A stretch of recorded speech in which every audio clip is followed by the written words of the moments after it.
You are hiring at a pretty rapid clip at a time when most investment banks are letting people go by the tens of thousands.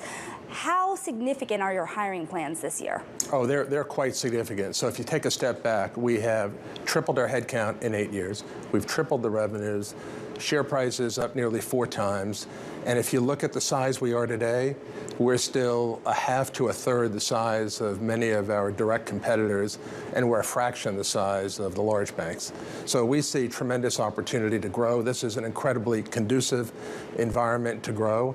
You need to see M&A slow down in order to hire the best M&A bankers, and that's the ultimate paradox.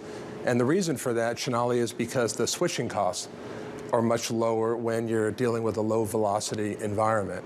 Trying to get a best-in-class M&A banker to leave in the midst of an M&A bull run when they're loaded up with a whole host of mandates, the switching costs to extract themselves, they end up leaving their clients in the lurch. So we're taking advantage of the fact that even though the environment is quite challenging in the near term, we know it's going to inflect, we know it's going to come back, and we want to continue to press forward and continue to grow the franchise. Is this going to be a record hiring year, and can some of this momentum continue even into next year? Well, it's certainly going to be a record, and we intend to continue to press forward.